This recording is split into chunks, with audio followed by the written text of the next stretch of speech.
اصطفیٰ فاعوذ باللہ من شرور انفسنا ومن سیئات اعمالنا من یہد اللہ فلا مضل لہ ومن یضلل فلا ہادی لہ واشہد ان لا الہ الا اللہ وحدہ لا شریک لہ واشہد ان محمدا عبدہ ورسولہ اما بعد فإن خیر الحدیث کتاب اللہ وخیر الہدی ہدی محمد صلی اللہ علیہ وسلم وشر الامور محدثاتها وكل محدثة بدعة وكل بدعة ضلالة وكل ضلالة في النار اعوذ باللہ السمیع العلیم من الشیطان الرجیم من حمزہ ونفخہ ونفثہ بسم اللہ الرحمن الرحیم اللہم صلی علی محمد وعلی آل محمد کما صلیت علی ابراہیم وعلی آل ابراہیم انک حمید مجید اللہم بارک علی محمد وعلی آل محمد کما بارکت علی ابراہیم وعلی آل ابراہیم انک حمید مجید رب اشرح لی صدری ویسر لی امری واحلل عقدۃ من لسانی یفقہوا قولی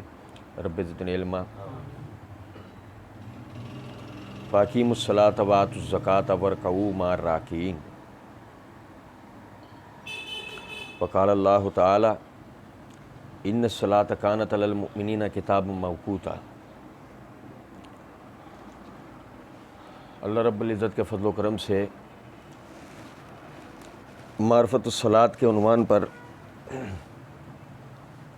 ہم پڑھ رہے تھے اور سورہ بقرہ کی آیت نمبر 103 آپ بھائیوں کے سامنے میں نے پڑھی ہے۔ اللہ رب العزت نے فرمایا بے شک ہم نے نماز مومنوں پہ مقررہ وقت کے اوپر فرض کی ہے۔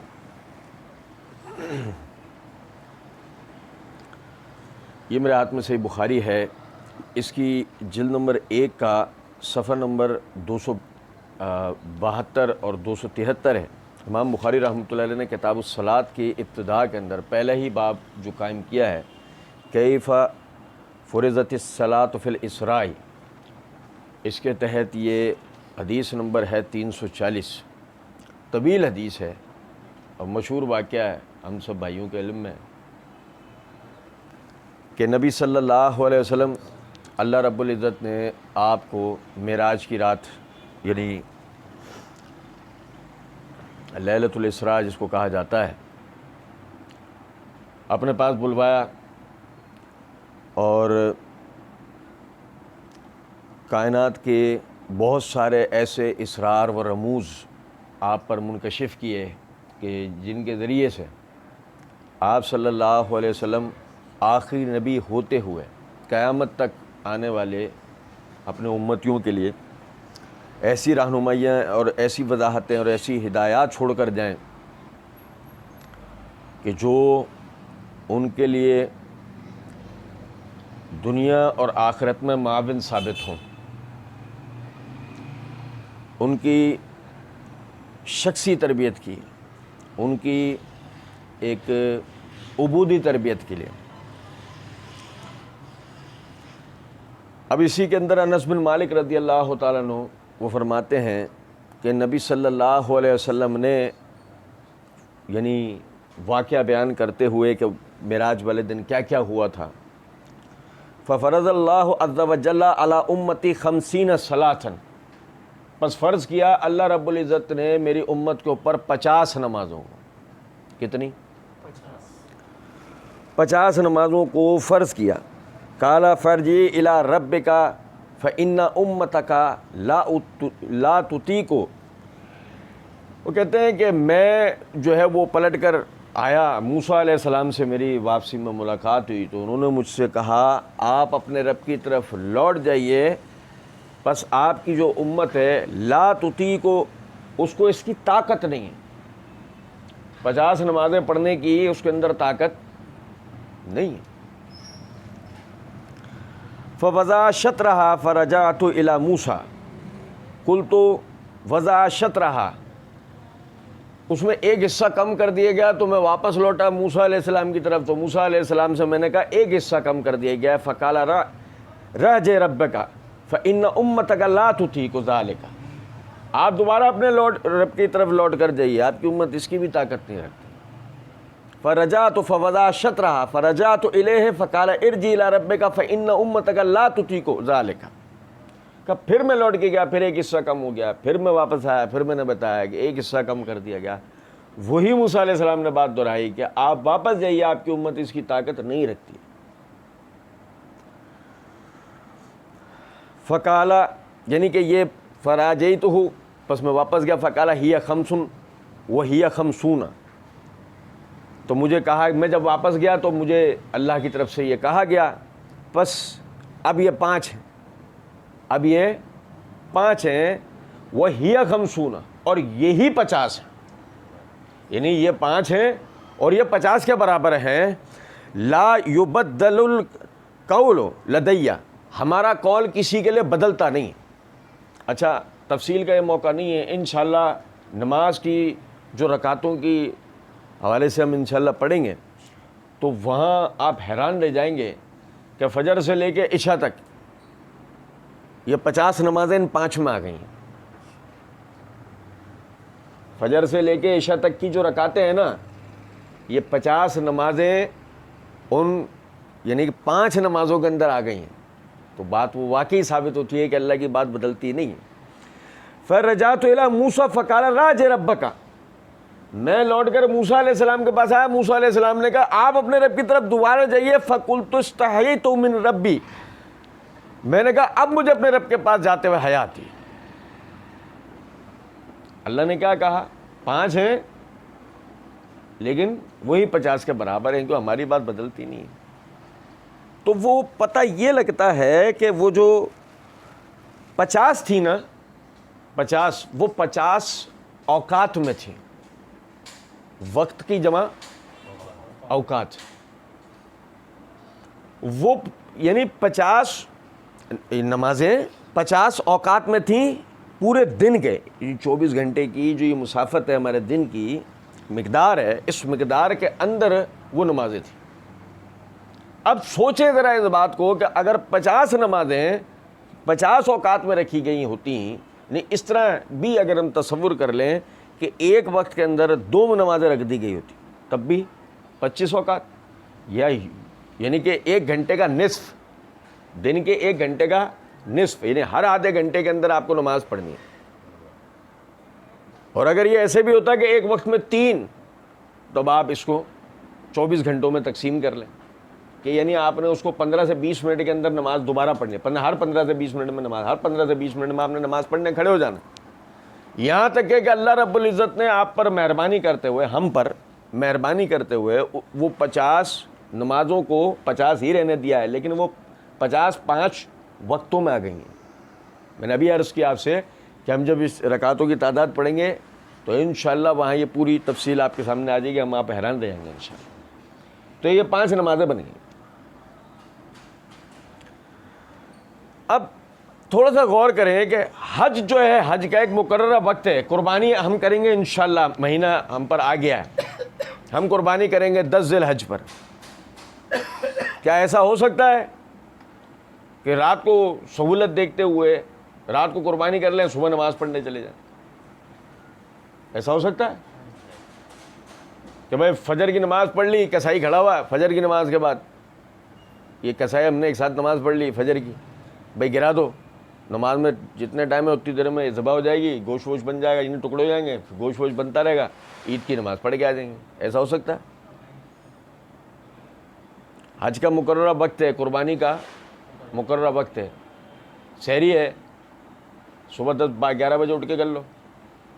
افطار ہے, وہ رات کو 9 بجے 10 بجے 11 بجے جب آسانی ہو جب کر لو.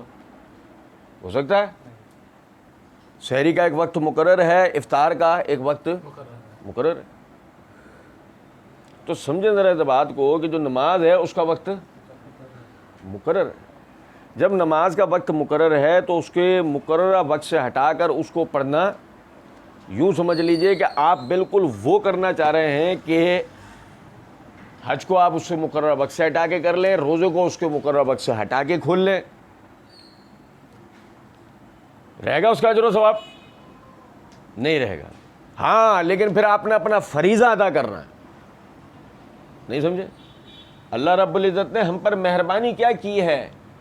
پیدا عبادت کے لیے کیا ہے, عبادت کو بتا دیا ہے, کرنی عبادت تھی, کوئی ضرورت نہیں تھی اس کے بدلے کسی بھی قسم کے انعام و اکرام کی، لیکن اللہ رب العزت نے ہر عبادت کے عوض ہمارے لیے انعام و اکرام رکھا، دنیاوی اور اخروی۔ اور اس کو اگر ایک آسان سے فارمولے میں دیکھنا ہو تو اللہ رب العزت نے فرمایا فمن جاء بالحسنۃ فہو عشر امثالھا، کہ جو ایک نیکی بھی کر کے لے کے آیا وہ ہم سے 10 گنا پائے گا۔ پیدا عبادت کے انہی نیکیوں کے لیے پیدا کیا ہے، اور یہ اگر ہم نہ کریں تو گویا ہم نے اپنی تخلیق کے مقصد کو کھو دیا۔ لیکن اس نے ہم پر مہربانی یہ کی ہے کہ ایک تو اس نے ہمیں اپنی عبادت کی سعادت بخشی، پھر اسے کرنے کی توفیق بخشی، پھر اسے کرنے کا طریقہ سلیقہ سکھایا، جیسے کہ ہم پڑھ رہے ہیں صلاۃ کے بیان میں، پھر اس پر وہ ہمیں انعام و اکرام دیتا ہے۔ اب سوچیں ذرا اس بات کو کہ اگر اس نے اس کے لیے کوئی وقت مقرر کر دیا تو وہ کوئی معمولی بات ہے۔ اللہ رب العزت نے سورہ نساء کے اندر پہلے جہاد کے میدان کی نماز کا ذکر کیا، صلاۃ الخوف کا۔ اب صلاۃ الخوف کو اللہ نے اگر ہمیں توفیق دیا ہم انشاءاللہ اس کے متعلق پڑھیں گے، اس کے احکامات بالکل علیحدہ ہیں۔ اس میں کھڑی حالتوں میں، بیٹھی حالتوں میں، لیٹی حالتوں میں، چلتے ہوئے سواری پر نماز پڑھی جا سکتی، مورچوں میں نماز پڑھی جا سکتی، اکیلا آدمی پڑھ سکتا ہے، جماعت سے پڑھی جا سکتی ہے۔ 1 رکعت، کتنی؟ جماعت میں 1 رکعت ہوتی ہے، جیسے قصر میں 2 رکعت ہے نا، 4 کی 2 جاتی ہے، وہ جماعت میں 1 رکعت ہو جاتی ہے۔ آپ اندازہ کریں، اللہ رب العزت نے اس کے احکامات بیان کرے پہلے، وہ احکامات بیان کرنے کے بعد فرمایا فَإِذَا قَضَيْتُمُ الصَّلَاةَ فَاذْكُرُوا اللَّهَ قِيَامًا وَقُعُودًا وَعَلَىٰ جُنُوبِكُمْ، جب تم نماز مکمل کر چکو اس کے بعد کھڑے بیٹھے جس حالت میں بھی اللہ کا ذکر کرو، اللہ کو یاد کرو۔ فَإِذَا اطْمَأْنَنْتُمْ فَأَقِیمُوا الصَّلَاةَ، پھر جب تم اطمینان کی حالت میں ہو تو نماز قائم کرو۔ إِنَّ الصَّلَاةَ كَانَتْ عَلَى الْمُؤْمِنِينَ كِتَابًا مَوْقُوتًا، بے شک کہ ہم نے صلاۃ کو مومنوں پہ مقررہ وقت پہ لکھ دیا ہے، کتاباً لکھ دیا۔ اب آپ یہ دیکھیں کتب علیکم الصیام، تم پر روزے لکھ دیے گئے، کیا معنی کیے جاتے ہیں؟ روزے تم پہ فرض کر دیے گئے، تو نماز کی فرضیت کی یہ آیت ہے دلیل،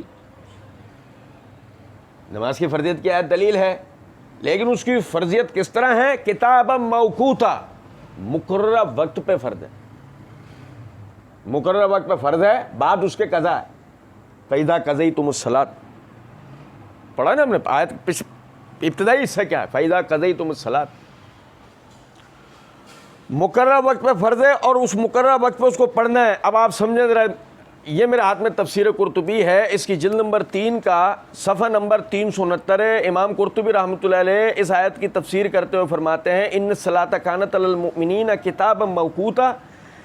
زید بن اسلم رحمۃ اللہ علیہ فرماتے ہیں موقوتا کے معنی ہے تم اسے علیحدہ علیحدہ اپنے وقت میں ادا کرو، تم اسے علیحدہ علیحدہ اپنے وقت میں ادا کرو، یعنی کہ اللہ رب العزت نے جو کہا ان الصلاۃ کانت علی المؤمنین کتابا موقوتا، ہم نے نماز کو مومنوں پہ مقررہ وقت پہ فرض کیا، تو مطلب اللہ یہ کہہ رہا ہے تم اس نماز کو علیحدہ علیحدہ مقررہ وقت پر پڑھو۔ اللہ ہمیں توفیق دے گا، ہم مقررہ وقتوں کے دلائل پڑھیں گے، لیکن زبانی کلامی ابھی سمجھنے کی بات ہے۔ فجر، ظہر، عصر، مغرب، عشاء، مقررہ وقت، ان پر ان نمازوں کو پڑھو۔ اہل لغت کے نزدیک اس کا معنی ہے مخصوص، یعنی معنی مخصوص وقت میں فرض کی گئی چیز، جو مخصوص وقت میں فرض کر دی گئی ہو۔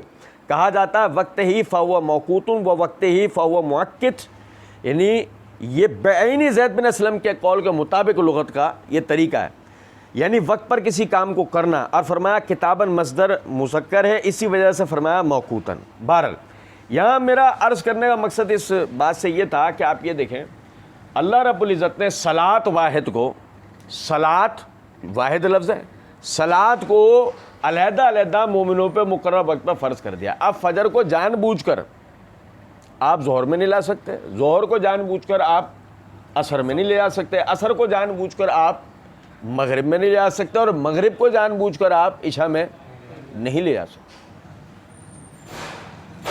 اب اگر ہم اس میں ایسا سستی سے کریں, غفلت سے کریں, تو سورہ ماعون کے اندر اللہ رب العزت نے فرمایا فویل للمصلین الذین هم عن صلاتهم ساہون, پس ویل ہے نمازیوں کے لیے کہ جو اپنی نمازوں میں غفلت اور سستی برتتے ہیں. اب ویل کی تفسیر کیا ہے, ہم نے سورہ ماعون میں پڑھا تھا. ویل سب سے پہلے لغتاً تو بے انتہا خرابی کو کہا جاتا ہے.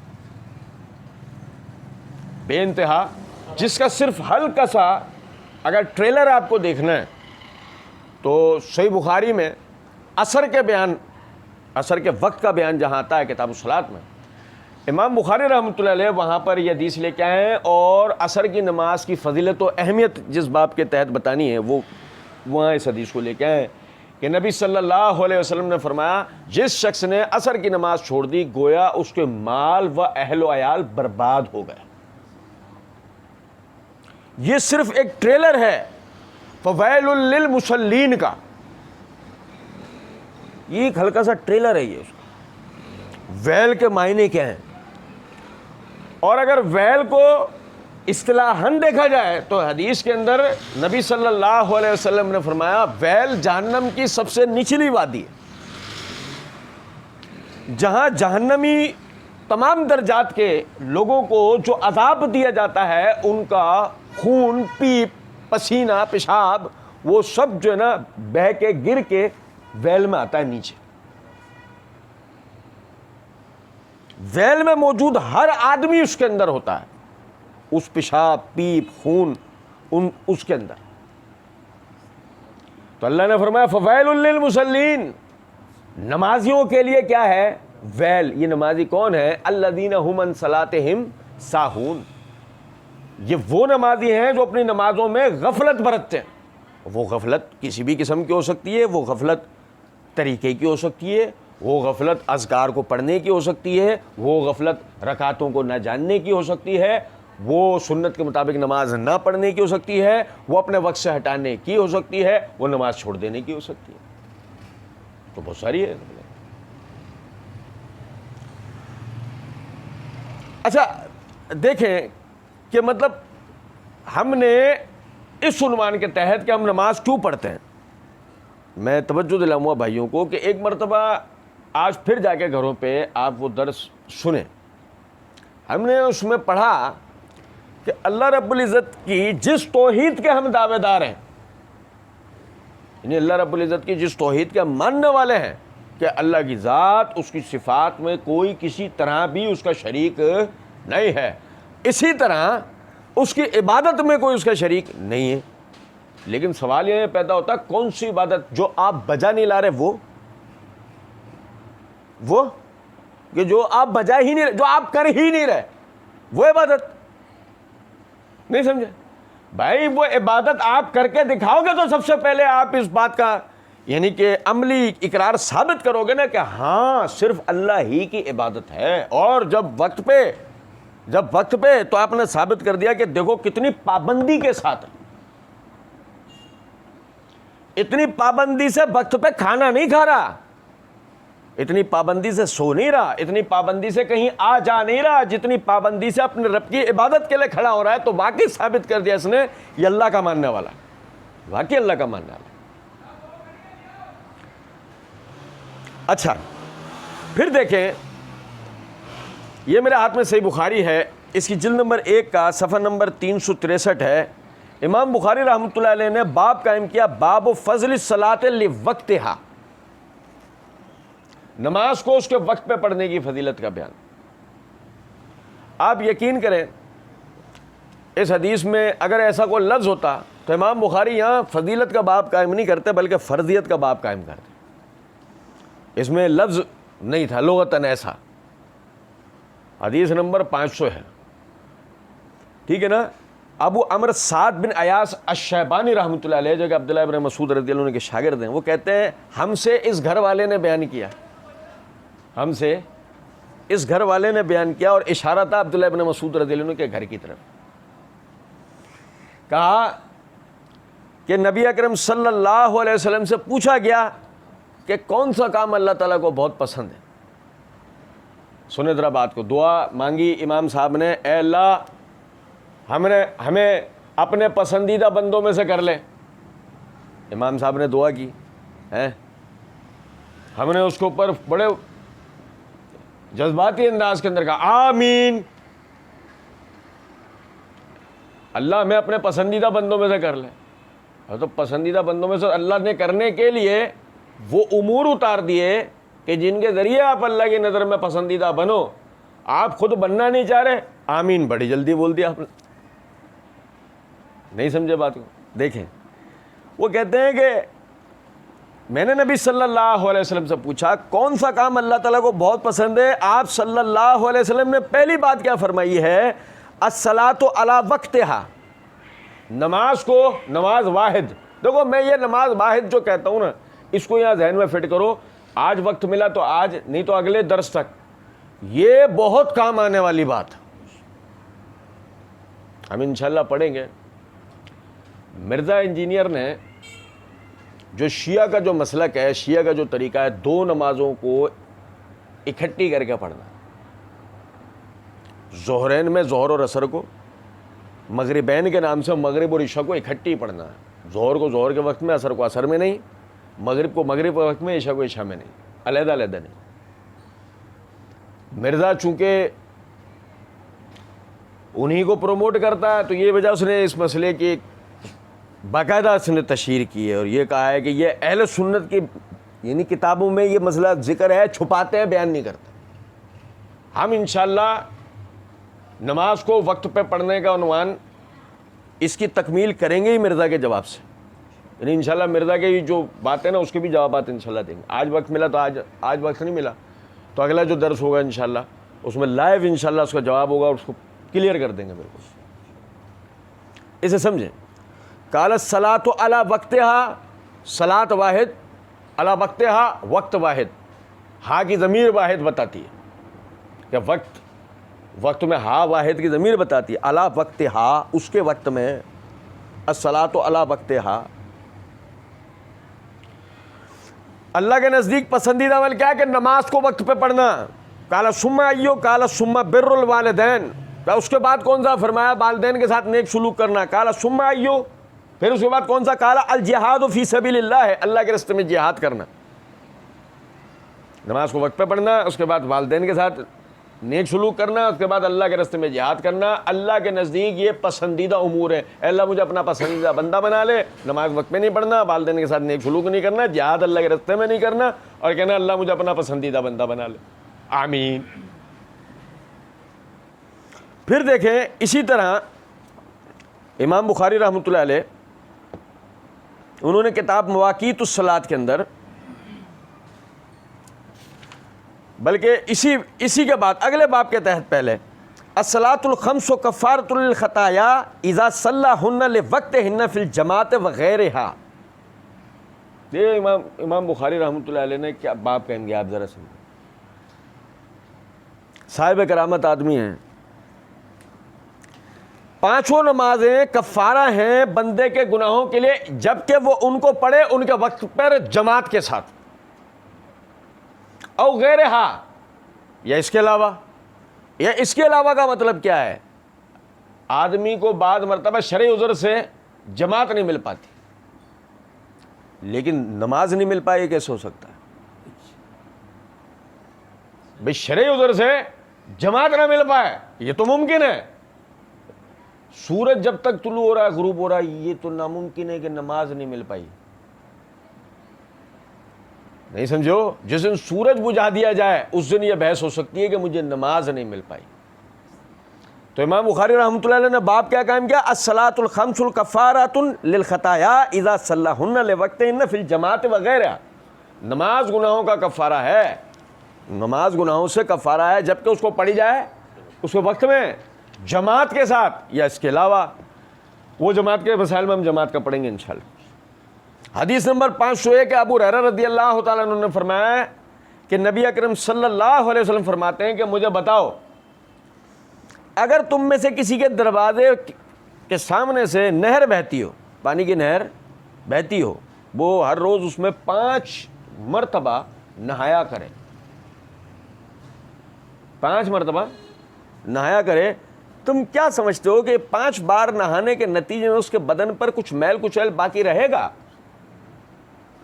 لوگوں نے کہا کہ بالکل بھی نہیں، کوئی میل باقی نہیں رہے گا۔ آپ صلی اللہ علیہ وسلم نے فرمایا پس 5 نمازوں کی یہی مثال ہے کہ اللہ ان کی وجہ سے بندے کے گناہ مٹا دے گا۔ اچھا دیکھیں ذرا اس بات کو، تم میں سے کسی کے گھر کے سامنے سے نہر بہتی ہو اور اس میں وہ ایک دفعہ گھس کے 5 مرتبہ نہا لے، ایک دفعہ گھسے ایک دفعہ نہائے، ایک دفعہ گھسے پھر 2 دفعہ نہائے، پھر تیسری دفعہ گھسے اور 2 دفعہ نہائے، یہ ہے حدیث۔ کیا ہے حدیث؟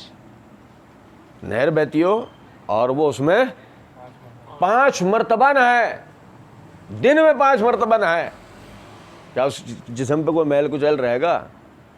تو اسی طرح دن میں 5 علیحدہ علیحدہ مرتبہ نماز پڑھنی ہے، نماز کو اس کے وقت پہ پڑھنا ہے۔ گو اگر ایسا کر لیا تو بندے کے گناہ پورے دن کے اس پہ سے جھاڑ دیے جاتے ہیں۔ صحیح؟ پھر امام بخاری رحمۃ اللہ علیہ نے باب قائم کیا، باب فی تضییع الصلاۃ عن وقتہا، نماز کو اپنے وقت سے ضائع کر دینا، اس کا کیا حکم ہے؟ حدیث نمبر 503 پھر انہوں نے ذکر کی کہ انس بن مالک رضی اللہ تعالیٰ عنہ وہ رو رہے، وہ کیا ہو رہا؟ رو رہے۔ تو شاگرد ان کے زہری ابن شہاب زہری رحمۃ اللہ علیہ کہتے ہیں میں نے پوچھا آپ کیوں رو رہے ہیں؟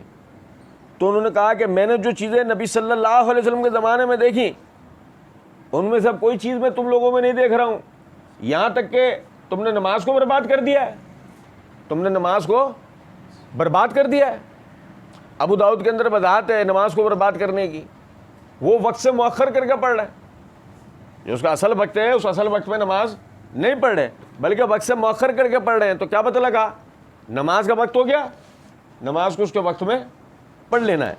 اب دیکھیں اسی طریقے سے یہ میرے ہاتھ میں سنن ابی داؤد ہے، اس کی جلد نمبر 1 کا صفحہ نمبر 248 249 ہے۔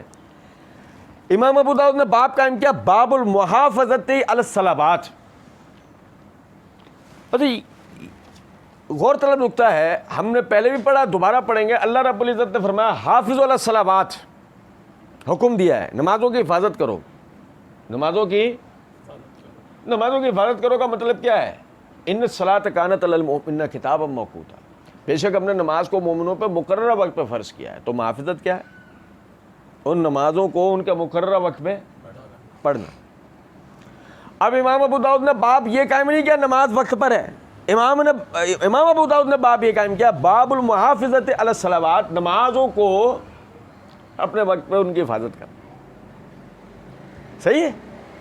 اب اس کے تحت حدیث نمبر 425 ہے، ام فروہ صحابیہ ہیں جو حدیث ہم پڑھ رہے ہیں 425، اسی کے آخر کے اندر یہ الفاظ ہیں کہ انہوں نے نبی اکرم صلی اللہ علیہ وسلم سے بیعت کی، اسلام قبول کیا، بیعت کی، اور جب بیعت کر لیا اس وقت میں جو سوالات کیے اس میں یہ جواب تھا۔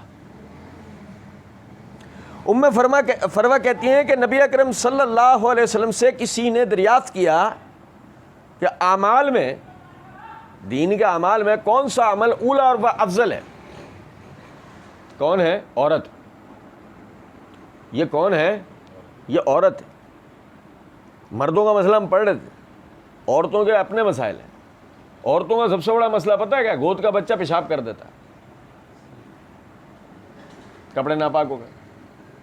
نماز کے لیے طہارت شرط ہے، جگہ کی پاکیزگی، جہاں نماز پڑھی جائے وہ شرط ہے، جہاں نماز پڑھی جائے اس جگہ کی پاکی وہ شرط ہے۔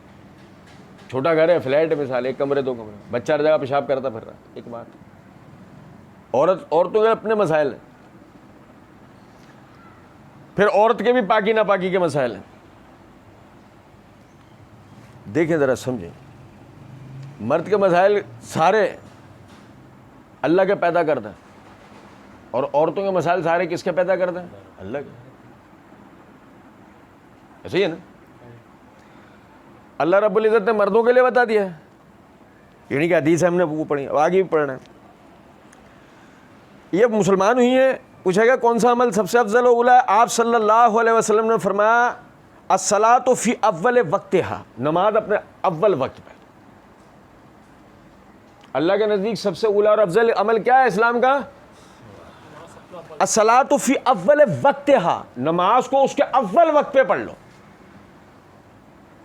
ظہر کا وقت ہو گیا پڑھ لو، عصر کا وقت ہو گیا پڑھ لو، مغرب ہوگی پڑھو. عشاء کو نبی صلی اللہ علیہ وسلم نے مؤخر کرنا پسند کیا، فجر کو اس کے اول وقت میں پڑھ لو. اول وقت کی بحث ہم انشاءاللہ پڑھیں گے، وہ الگ موضوع ہے. اچھا، غور طلب نکتہ ہے، یہ اول وقت میں جو پڑھنا ہے یہ جماعت کے ساتھ ہوگا نا؟ تو امام بخاری رحمۃ اللہ علیہ نے جو کہا وہ ہم نے پڑھا ہے کہ امام بخاری رحمۃ اللہ علیہ نے بتایا کہ یہ جماعت کے ساتھ ہے یا جماعت کے علاوہ، وہ عذر کی بنیاد پر. تو یہ بھی جماعت کے ساتھ پڑھیں گی، خاتون ہیں تو خاتون ہے نا. تو ہم سمجھیں اس بات کو، جماعت کے مسائل میں ہم پڑھیں گے کہ خواتین بھی جماعت سے نماز پڑھیں. یہ تو مسئلہ ہے ہمارے ہاں ایک طریقہ بن گیا نا کہ عورتوں کے اوپر مسجد کے دروازے بند کر کے بازاروں کے کھول دیے گئے، تو اس سے بڑا مسئلہ ہوا ہے. ہماری نسلیں برباد کوئی یہودی عیسائی یہ کوئی سیکولر لبرل تھوڑی کر پائیں گے. ہماری نسلیں جو برباد ہوں گی وہ پرورش کی کمی سے ہوں گی، کیونکہ کفر، شرک، بدعت یہ تو نبی صلی اللہ علیہ وسلم کے زمانے سے بھئی آپ نے سب سے پہلے سامنے کس چیز کا کیا تھا؟ انہی چیزوں کا تو کیا تھا. یہ کفر، شرک، بدعت کے جو مسائل ہیں تو نبی صلی اللہ علیہ وسلم کے زمانے سے، لیکن اس کے باوجود صحابہ اتنے مضبوط کیوں تھے؟ تابعین اتنے مضبوط کیوں تھے؟ تبع تابعین اتنے مضبوط کیوں تھے؟ کیونکہ پرورش و تربیت تھی. آج مسئلہ یہ ہے کہ پرورش و تربیت نہیں ہے. آپ دیکھیں کہ نبی صلی اللہ علیہ وسلم کی پھوپھی صفیہ، نبی صلی اللہ علیہ وسلم کی پھوپھی صفیہ رضی اللہ تعالی عنہا جہاد کے میدان میں پہرا دے رہی ہیں. اب سمجھے ہیں بات کو یا نہیں؟ تو نماز میں کہاں ہوں گی؟ ایک چھوٹا لڑکا جس کی عمر 9-10 سال ہے، سواری مل جائے تو کیا کرتا ہے؟ مراد سائیکل مل جائے تو کیا کرتا ہے؟ پورے شہر میں چلاتا پھرتا ہے. ابن عباس رضی اللہ تعالیٰ عنہ کی مشہور روایت نہیں کتاب الصلاۃ والی کہ نبی صلی اللہ علیہ وسلم منی کے اندر نماز پڑھ رہے، میں اپنے گدھے پہ سوار وہاں پہنچا اور جلدی سے گدھے کو چھوڑا اور جا کے صف کے اندر، پہلی صف کے اندر آگے سے جا کے نا پہلی صف میں جا کے شریک ہو گیا. نماز ختم ہو گئی، کسی نے مجھے ٹوکا نہیں سمجھا بات کو. ایک تو صف میں گدھے کو چھوڑ دینا اور صف کے سامنے سے گزر کے جا کے کھڑے ہونا، گویا آپ نمازیوں کی ایک طرح سے توجہ خراب کرنا چاہ رہے ہیں نا. 8-9 سال کا لڑکا بظاہر ایسا لگتا ہے کہ کوئی شرارت کر رہا ہو. بظاہر ایسا کوئی بھی عمل کرتے ہوئے وہ کیا لگ رہا ہوتا ہے؟ جیسے کہ کوئی شرارت کر رہا ہو، مگر کسی نے کچھ نہیں کہا. کیوں؟ ماحول ہے. نہیں ہے، یہ ماحول ہے. 8-9 سال کے بچے میں نماز فرض ہو جاتی ہے تو 8-9 سال سے لے کے وہ بڈھا جو مرنے کے قریب ہو رہا ہے اس تک سب نماز پڑھتے ہیں، اور ایسے ہی پڑھتے ہیں، اسی جوش و جذبے کے ساتھ پڑھتے ہیں، اسی ولولے کے ساتھ پڑھتے ہیں. یہ وجہ ہے کسی کو کوئی مسئلہ نہیں ہوا. بھئی تو ماحول ہے، ایسا تو کرنا ہے، یہ تو لازمی ہے، تو فرض ہے. اب ہم ایسا نہیں کرتے کیونکہ اب ہمارے لیے نماز فرض نہیں ہے، اب ہمارے لیے دیگر چیزیں فرض، ہم نے خود اپنے اوپر فرض کر لیے. وہ علامہ نے اپنے شعر میں کہا نا، جس ایک سجدے کو تو گراں سمجھتا ہے 1000 سجدوں سے تجھے دیتا ہے نجات. یعنی کہ اللہ کے آگے جھکنے کو جو ہم اپنے لیے بھاری سمجھتے ہیں، نتیجہ یہ نکلتا ہے ماں باپ کے آگے جھک رہے ہیں وہ راضی نہیں ہے، تاجر ہونے کی حیثیت سے اپنے گاہکوں کے آگے جھک رہے ہیں وہ راضی نہیں، دوستوں کے آگے جھک رہے ہیں وہ راضی نہیں، سسرالیوں کے آگے جھک رہے ہیں وہ راضی نہیں، رشتہ داروں کے آگے جھک رہے ہیں وہ راضی نہیں، سیاست دانوں کے آگے جھک رہے ہیں وہ راضی نہیں. ایسی کیا نہیں کر رہے ہیں وہ ان کے لیے؟ اپنا پیٹ کاٹ کے دے رہے ہیں وہ راضی ہو رہے ہیں. ایک سجدے کو ہم نے گرا سمجھا، 1000 سجدے ہمیں کرنے پڑ گئے، راضی مخلوق کبھی ہوتی نہیں. اللہ ہے جو ایک سجدے پہ بھی راضی ہو جاتا ہے. ایسے ہی یہ میرے ہاتھ میں سنن دارمی ہے، اس کی جلد نمبر 1 کا صفحہ نمبر 416 417 ہے۔ امام دارمی رحمۃ اللہ علیہ نے کتاب الصلاۃ کے اندر باب قائم کیا، باب استحباب الصلاۃ فی اول الوقت، اول وقت میں نماز کو پڑھنے کی اچھائی کا بیان۔ اس کے تحت حدیث نمبر 1258 1258 حضرت کعب رضی اللہ تعالیٰ عنہ فرماتے ہیں نبی اکرم صلی اللہ علیہ وسلم ہمارے پاس تشریف لائے، ہم 7 لوگ مسجد میں موجود تھے، ان میں سے 3 عرب تھے اور 4 ہمارے آزاد کردہ غلام تھے، یعنی غیر عرب۔ کہتے ہیں کہ نبی اکرم صلی اللہ علیہ وسلم اپنے حجرہ مبارک میں سے نکل کر ہمارے پاس تشریف لائے اور ہمارے ساتھ بیٹھ گئے۔ آپ نے دریافت کیا تم یہاں کیوں بیٹھے ہوئے ہو؟ ہم نے عرض کیا نماز کے انتظار میں، ہم نے عرض کیا نماز کے انتظار میں۔ نبی اکرم صلی اللہ علیہ وسلم نے اپنی انگلی مبارک سے زمین کو کریدا، ذرا سی دیر کے لیے سر جھکایا اور پھر ہماری طرف سر اٹھا کر فرمایا کیا تم جانتے ہو کہ تمہارے پروردگار نے کیا ارشاد فرمایا؟ ہم نے عرض کیا کہ اللہ اور اس کے رسول صلی اللہ علیہ وسلم زیادہ بہتر جانتے ہیں۔ آپ صلی اللہ علیہ وسلم نے فرمایا کہ جو شخص، یعنی کہ اللہ رب العزت فرماتے ہیں کہ جو شخص نماز کو اس کے وقت پر ادا کرے،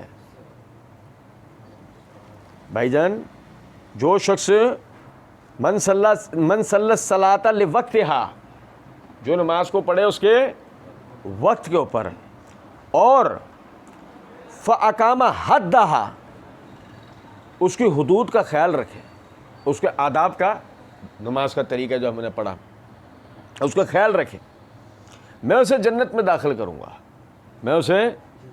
اور جو شخص نماز کو اس کے وقت پر ادا نہ کرے، جو شخص نماز، او بھائی سنیں یار توجہ، جو شخص نماز کو اس کے وقت پر ادا نہ کرے اور اس کے آداب کا خیال نہ رکھے، اس کے لیے میرا کوئی عہد نہیں ہے، اگر میں چاہوں تو اسے جہنم میں داخل کر دوں اور اگر میں چاہوں تو اسے جنت میں داخل کر دوں۔ مطلب میں مطمئن اگر ہونا چاہوں کیا میں جنت میں جا سکتا ہوں تو وہ اس صورت میں ہے کہ جب میں نماز کو اس کے وقت پہ وقت پڑھتا ہوں، میں اطمینان کر سکتا ہوں کہ اب میں جنت میں جا سکتا ہوں۔ لیکن اگر میں نماز کو اس کے وقت پہ نہیں پڑھتا، مجھے مطمئن نہیں رہنا چاہیے کہ اللہ نے کیا کہہ دیا ہے، اب میرا اس کے لیے کوئی عہد نہیں ہے، چاہوں تو اسے جہنم میں داخل کر دوں اور چاہوں تو جنت۔ اور پھر یہاں بھی ذرا غور کر لیجئے کہ الفاظ کیا، من صلی الصلاۃ لوقتہا، صلاۃ واحد لوقتہا، وہ واحد جو نماز پڑھے، جو نماز ایک پڑھے اس کے وقت، صلاۃ واحد وقت واحد،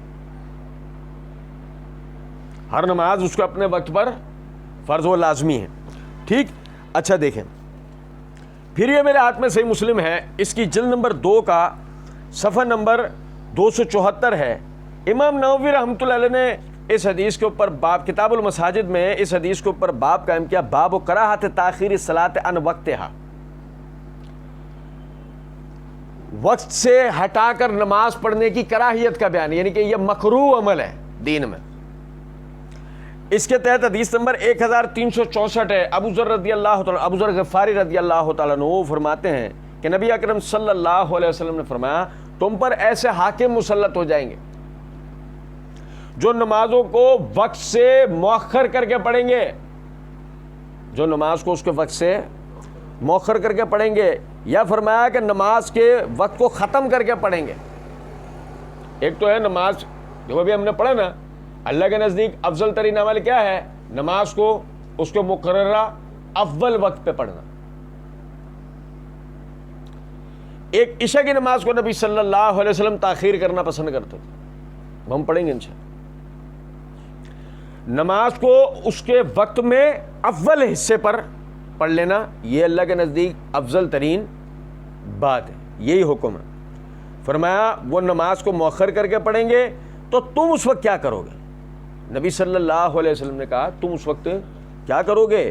میں نے عرض کیا کہ جو آپ صلی اللہ علیہ وسلم حکم دیں گے، جو آپ صلی اللہ علیہ وسلم حکم دیں گے۔ آپ صلی اللہ علیہ وسلم نے فرمایا تم اپنے وقت پر نماز پڑھنا، صلی الصلاۃ لوقتہا، تو نماز کو اپنے وقت پر، یعنی تو نماز کو اپنے سے، یہ یاد رکھیں ہم ترجمے میں اپنے کہتے ہیں لفظ محاورے کو درست رکھنے کے لیے، تو نماز کو اس کے وقت میں پڑھنا، یہ اصل معنی سے تو نماز کو اس کے وقت میں پڑھنا. ظہر کی نماز عصر میں داخل نہیں کی جائے گی یا عصر کے قریب نہیں لائی جائے گی. سمجھ رہے ہیں؟ عصر کو مغرب کے قریب نہیں لے جایا جائے گا, مغرب کو عشاء کے قریب نہیں لے جایا جائے گا. بات آ رہی ہے کچھ سمجھ میں؟ صلی الصلاۃ لوقتہا. پھر تم نماز کو اپنے وقت پر پڑھا کرو, پھر اگر ان کے ساتھ نماز پاؤ تو وہ بھی پڑھ لینا, کیونکہ وہ تمہارے لیے نفل ہو جائے گی. یعنی کہ اگر تم دیکھو کہ نماز کو اس کے اول وقت سے ہٹا کر مؤخر کر کے پڑھ رہے ہیں, تم ان کے ساتھ نماز نہ پڑھو, اصل وقت پہ نماز پڑھ لو, پھر جماعت کا اجر پانے کے لیے ان کے ساتھ شریک ہو جاؤ. لیکن یہ بات یاد رکھنی ہے کہ نماز کو اس کے وقت سے ہٹا کر نہیں پڑھنا. پھر کتاب المساجد میں ہی, یہاں صحیح مسلم میں امام نووی رحمۃ اللہ علیہ نے باب قائم کیا, باب و قضاء صلاۃ الفائتتی و استحباب تاجیل قضائها. اس کے تحت یہ حدیث نمبر 1460 ہے, طویل حدیث ہے, ابو قتادہ رضی اللہ تعالیٰ عنہ سے روایت. نبی اکرم صلی اللہ علیہ وسلم نے یعنی کہ ایک پورا سفر واقعہ یہ سب بیان کر, اس کے اندر ایک جگہ آپ نے فرمایا کہ نبی اکرم صلی اللہ علیہ وسلم نے فرمایا, کیا تمہارے لیے میری زندگی اسوہ نہیں ہے؟ کیا تمہارے لیے میری زندگی نمونہ نہیں ہے؟ پھر فرمایا نیند میں کوئی قصور نہیں ہے, نیند میں کوئی قصور نہیں ہے. قصور تو اس میں ہے کہ کوئی شخص جاگتے ہوئے بھی نماز نہ پڑھے حتیٰ کہ دوسری نماز کا وقت آ جائے, حتیٰ کہ دوسری نماز کا وقت آ جائے.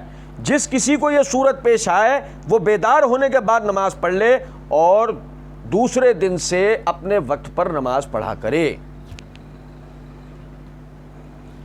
اچھا میں تھوڑا سا اشارہ دے دیتا ہوں. یہ مشہور روایت ہے کہ وہ ایک غزوے سے لوٹتے ہوئے نبی صلی اللہ علیہ وسلم نے بلال رضی اللہ تعالی عنہ کی ذمہ داری لگائی کہ تو ہمیں فجر میں اٹھا دینا.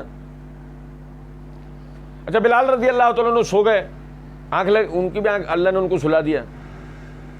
سب سے پہلے لشکر کے اندر نبی صلی اللہ علیہ وسلم بیدار ہوئے. ابو قتادہ رضی اللہ تعالیٰ عنہ فرماتے ہیں سورج بالکل ہمارے سر پہ آ چکا تھا, یہ وہ وقت تھا, فجر کا وقت تو اندھیرے کا نا, کہ اب اس کے بعد سورج طلوع ہوگا. تو سورج بالکل سر پہ آ گیا تھا. نبی صلی اللہ علیہ وسلم نے نماز پڑھائی. ٹھیک ہے, ہر شخص ایک دوسرے کے ساتھ سرگوشی میں مصروف تھا اس وقت میں کہ جی اس کا کفارہ کیا ہوگا, اس کا کفارہ کیا ہوگا. تو نبی صلی اللہ علیہ وسلم نے اب اس کو بتانا شروع کیا. وہ جو آپس میں بات کر رہے تھے نا, تو نبی صلی اللہ علیہ وسلم نے بتانا شروع کیا, کیا میری زندگی تمہارے لیے نمونہ نہیں ہے؟ یعنی مطلب یہ ہے کہ مجھ سے پوچھ رہے ہیں نا کہ کس چیز کا کیا کفارہ ہوگا, نہیں سمجھے. پھر اس کے بعد فرمایا کوتاہی اور قصور, آدمی سو گیا ہے اس میں نہیں ہے کہ اب اس کی نماز قضا ہو گئی. کوتاہی اور قصور اس میں کہ جاگا ہوا ہے اور نماز پڑھ رہا, نماز کو مؤخر کر رہا ہے, اپنے وقت سے ہٹا رہا ہے, یا تو نماز پڑھ ہی نہیں رہا, اور یا اگر نماز پڑھ رہا ہے تو اس کو اس کے اصل وقت پہ اول وقت پہ نہیں پڑھ رہا بلکہ اس کو مؤخر کر رہا ہے, تو دیر پہ دیر کیے جا رہا ہے. قصور اور کوتاہی اس کے اندر ہے.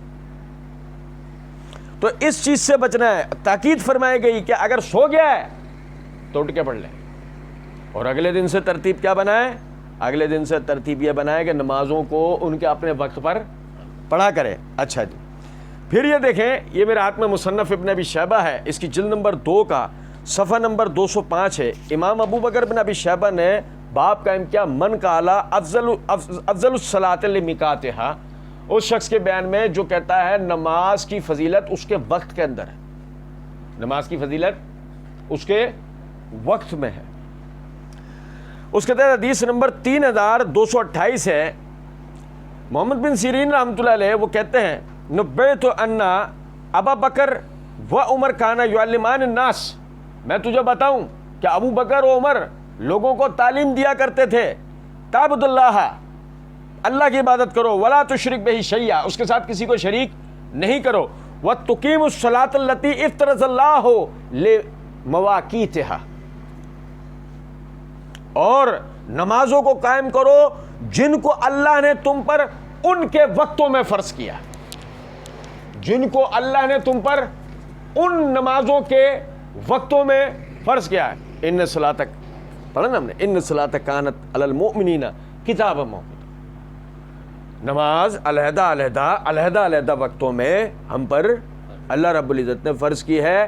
کیا ابو بکر عمر لوگوں کو تعلیم دیا کرتے تھے، اور کیا تعلیم دیا کرتے تھے؟ اللہ کی عبادت کرو، اس وقت کسی کو شریک نہ کرو، نمازوں کو قائم کرو. وہ نمازیں جو اللہ نے تم پہ فرض کی ہیں ان کے وقتوں میں فَإِنَّ فِي تَفْرِيطُهَا الْهَلَكَةُ، ان میں افراط و تفریط کرنا ہلاکت ہے.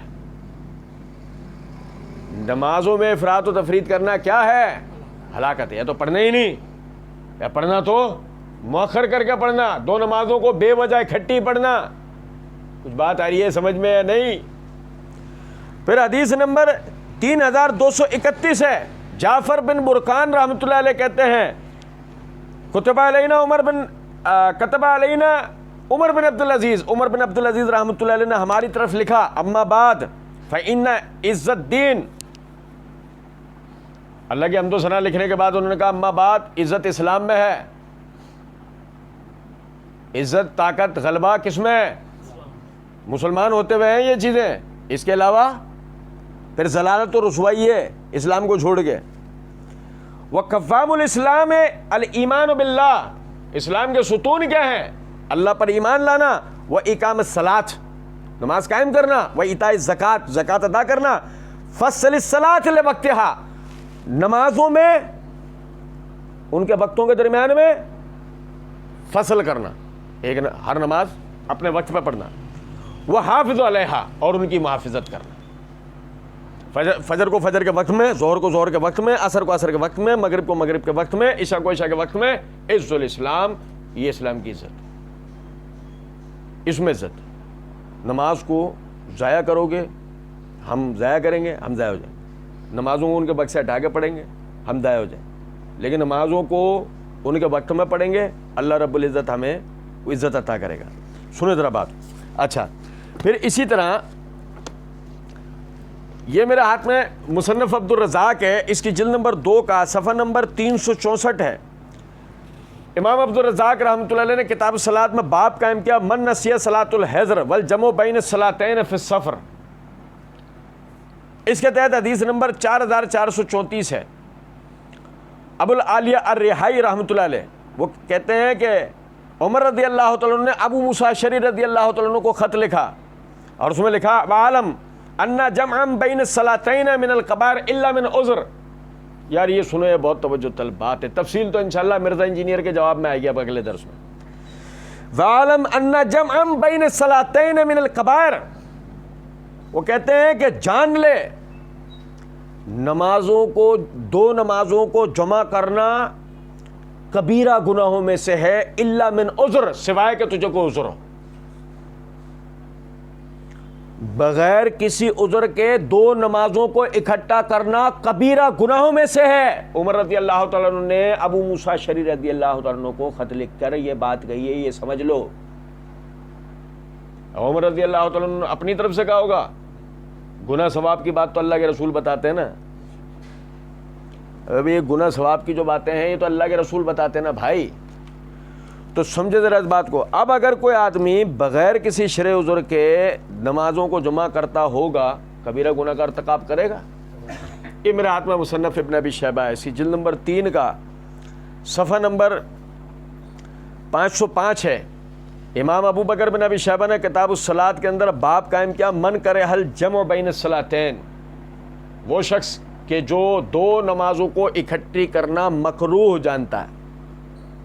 وہ شخص جو دو نمازوں کو اکٹھا کرنا مکروہ جانتا ہے، اس کے تحت حدیث نمبر 8328 ہے. ابو موسیٰ اشعری رضی اللہ تعالیٰ عنہ فرماتے ہیں الجمع بین الصلاتین من غیر عذر من القبائر. ابو موسیٰ اشعری رضی اللہ عنہ کہتے ہیں دو نمازوں کو جمع کرنا بغیر کسی عذر کے کبیرہ گناہوں میں سے ہے. کیوں کہا ابو موسیٰ اشعری رضی اللہ تعالیٰ عنہ نے ایسا؟ کس نے خط لکھا تھا ان کی طرف؟ پڑھا نا ابھی ہم نے مصنف عبد الرزاق کے حوالے سے. گورنر تھے عمر رضی اللہ تعالیٰ عنہ کی طرف سے، گورنر تھے مصر کے اندر، اور اپنے گورنر کو سمجھا رہے ہیں. کس کو سمجھا رہے ہیں؟ اپنے وجہ ہے نا اس کی، گورنر اسلام کے اندر گورنر سب سے مصروف ترین شخص ہوتا ہے بھائی، وہی جج ہے، وہی امام ہوتا ہے اپنی مسجد کا علاقے کی، وہی پولیس کا ڈپٹی ہے، وہی کمشنر ہے، وہی سب کچھ ہے، بہت مصروف ترین آدمی ہے. نہیں سمجھے بات؟ 12. اچھا جی، پھر دیکھیں یہ میرے ہاتھ میں سنن کبریٰ امام نسائی کی، یہ بس آخری حوالہ آپ کے سامنے بیان کر رہا ہوں. اللہ کے فضل و کرم سے اللہ قرآن میں کہتا ہے تل کا شرط کاملہ، 10 دلائل بہت ہوتے ہیں. سمجھنے والے کے لیے تو ایک بہت ہے. جو نبی صلی اللہ علیہ وسلم نے کہا، پوچھا گیا نا ای الاعمال افضل، فرمایا الصلاۃ لوقتہا، سب سے افضل عمل کون سا ہے کہ نماز کو اس کے وقت پہ پڑھتے. بس بات یہاں ختم ہو گئی. سمجھنے والے کے لیے بہت ہے. یا میرے ہاتھ میں امام نسائی کے سنن کبریٰ ہے، اس کی یہ جلد نمبر 2 کا صفحہ نمبر 423 ہے.